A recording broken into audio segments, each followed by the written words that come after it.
All right, guys, how long should you let an ad run? When should you stop it? When should you scale it? How should you know, kind of what to do? So I get these questions all the time, and of course, the answer, unfortunately, like a lot of times, is it depends kind of on your budget, how much your item costs, how many people you want to reach, kind of, how you want to set things up. But a good kind of general place to start is anywhere between $5 and $20 a day, right? If you're doing a ton of split tests, like all of a sudden, even if you're doing $5 a day, if you do 10 split tests, right, that goes to $50 a day very quickly. If you do 20, obviously it scales up from there. So if you're, just starting out and you have kind of a lower budget, but you do want to do it the right way, which is doing split tests, I suggest maybe doing $5 a day. If you have a slightly larger budget and, you set things up as well as you can, like you always should, targeting the best interests and doing your upfront research using audience insights and Google Trends and things like that, and spending kind of some time and energy on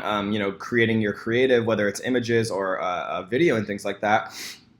And then your initial ad spend, of course, it's not going to be as profitable as retargeting once you have pixel data and stuff like that. But even your initial kind of quote unquote shots in the dark, some of them will be profitable. I think a lot of people have this kind of like mythical idea that like the second you run any Facebook ad, like no matter what it is, it's just going to immediately be profitable. And that's just unfortunately not the case anywhere on earth, for making money. And it's also not the case on Facebook ads. But a more realistic kind of expectation, and an expectation that I have, is kind of a zero-sum expectation for your initial shots in the dark. And that's just a way that I call it.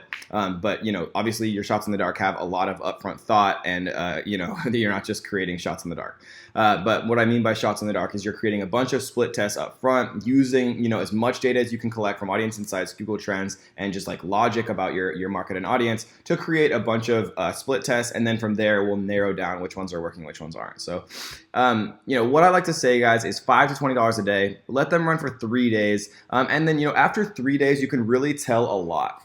If you're not getting any type of results you want, if you're not getting emails, leads, right, completed registrations, purchases, and none of that, then you need to stop the ad, right? If you are getting some of them and you're getting them at kind of an acceptable cost per lead or per whatever it is, right? And, an acceptable kind of cost per email is anywhere from 50 cents if you're a rock star and you're retargeting and things like that, or, you're in like a cheaper niche like weight loss or something like that, all the way up to, even $3 to $5. And, I've paid as much as $12 to $15 per webinar registration, which is just an email, right? Those aren't sales, but they're very targeted leads, right? And you have to think about it like this, guys. If somebody enters my webinar, they're not just watching my webinar. They're giving me their email, which means they're added to an automatic email sequence, right? So they get emails from me after that. If they join my webinar, they're getting added to my ManyChat sequence. They're getting added to my messenger bot, so I can send a broadcast to their messenger as well. They're getting exposure to me. They're being pixeled, right? So I'm retargeting them if they do make it to my webinar, saying, hey, I saw that you watched my webinar.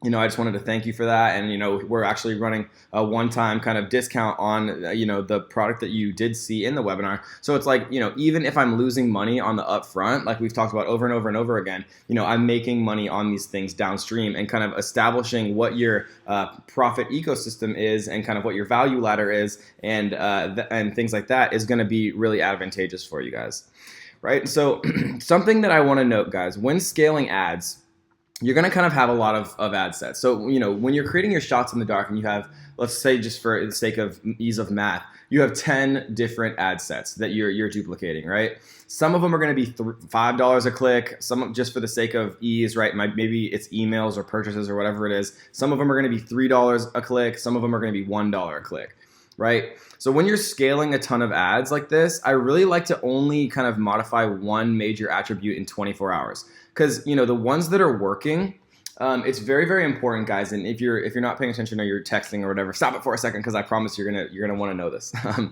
But knowing you guys, being the beautiful ninja family that you are, you're never texting when I'm talking, because you realize just how amazing the knowledge is. So a ninja note, right? I never, ever, ever, ever actually change winning ad sets, guys. There's too many chaotic variables.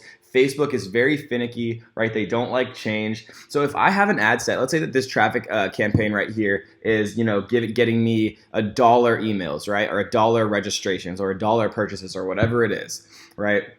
If it's getting me a $1 cost per click, I would never in a million years go into this and like change the interest or change anything about this ad itself because Facebook does not like it when you change things. Let this ad run till the end of time if it's running profitably and getting you the results you want.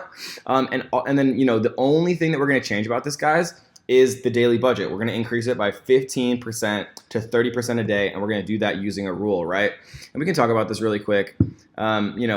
Just super fast. All active ad sets, right? We're going to adjust budget, increase daily budget by 15%, right? And if the, let's say, cost per purchase is less than $5. So this means every time an ad set has a cost per purchase that's less than $5, this rule is going to automatically increase it by 15%, right? So it's seriously that easy, guys. You saw me do it in 15 seconds. And that one tip alone, I had a friend who ran a Facebook ad agency, and he was adjusting hundreds and hundreds of ad sets by hand, increasing them, decreasing them, pausing them, instead of using rules. And he was like, oh my God, Kevin, you just saved my life, right? So I hope you guys never realize how amazing you're going to kind of learn this, because you'll never realize all the mistakes you could have made if you learned it the wrong way. But to finish my thought, guys, I never change ads at all if they're performing well. I just duplicate them. Right, so if this is getting me $1 per clicks, I'll duplicate it and then I'll change one major attribute in 24 hours, right? Maybe this ad set, I was targeting Tony Robbins. I would duplicate it and then go in and edit it, right? And I would change that interest from Tony Robbins to Gary Vaynerchuk, right? That's the only difference that I would make, right, in 24 hours. Because then, guys, I know for sure what the impact of my change was. I knew that the ad was performing, and if it performs better, then that means Gary Vaynerchuk is a more targeted audience than Tony Robbins. If it performs worse, that means Gary Vaynerchuk is a worse interest to target for this specific offer than Tony Robbins, right? So that is the key to kind of knowing how to scale things, and it's so important that you never ever actually change winning ad sets. Let them run until literally pigs are flying and hell is frozen over, if they remain profitable, right? And the rules will ensure that if you set them up correctly, right? So this kind of means, guys, after one set of initial profitable ads, I'd kind of further split test them by, one thing, whether it's gender, maybe I'm going to test women, maybe I'm going to test 24 through 35-year-olds, age, maybe I'm going to test, I'm going to increase the bid or the budget, whatever it is, right? One per 24 hours. Always duplicate. And so, another common myth, guys, is that you can just increase like the daily budget. So let's say I'm getting like a $1 click cost per click at $5 a day. If I increase it to $5,000 per day, first of all, it's not going to spend $5,000 per day, almost guaranteed. It might, so don't do that, but it's almost guaranteed it won't. And then your $1 cost per click, guys, is going to go to like $100 cost per click. Like it does not scale how you want it to be. It's disproportional. Do not do it this way. The maximum that you can, profitably scale your daily budget is 15 to 30%.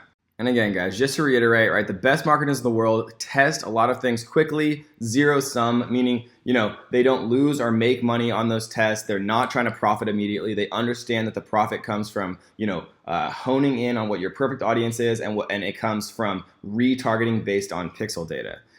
Right, and then they understand that scaling winning campaigns and then retargeting, interested potential customers. This is where you see the significant profits. This is where you see the fruits of your labor, not at the beginning, right? That is the best marketers in the world understand that they're not trying to make money at the very beginning. And guys, so it's impossible kind of to tell you what your specific cost per lead should be, because obviously every business is different. But just because like a cost per lead for like a weight loss thing is like super cheap, it can be like 50 cents, right? Or a cost per lead for like a $50,000 or $20,000 mastermind, even if you're getting those for, $1,000 and somebody buys, obviously it's worth it, right? But a very, very general kind of cost per lead that is, I kind of go by, Business to consumer, right? A lead magnet. If less than $1, fantastic. $1 to 250, pretty good. Needs work over 250, right? A business to business lead magnet, right? If you're selling like a SaaS or like a software package, like for businesses, less than $3 is good, right? These are a little bit more expensive because it's generally a higher ticket product. $3 to $6 is all right, pretty good. Above $6, you could work on it a little bit. Excuse me.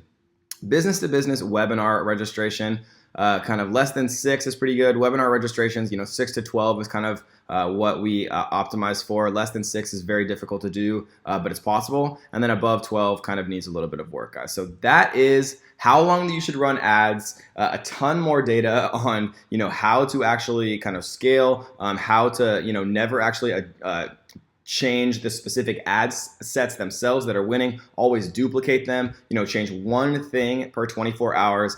These are the ways that you be successful, and understanding that, when you're actually creating like your big amount of tests up front, guys, the best marketers in the world know that this is zero sum. They're not trying to make a huge amount of profits. What they're trying to do with those big amount of tests up front is figure out what their perfect audience is fast, and then scale the ad sets that are actually working, 15 to 30% per day, and just see their profits start to soar once they actually find their perfect target audience, and once they actually have pixel data to then retarget people to make a bunch of profit, guys. So I hope you enjoyed that one, and let's get to the next.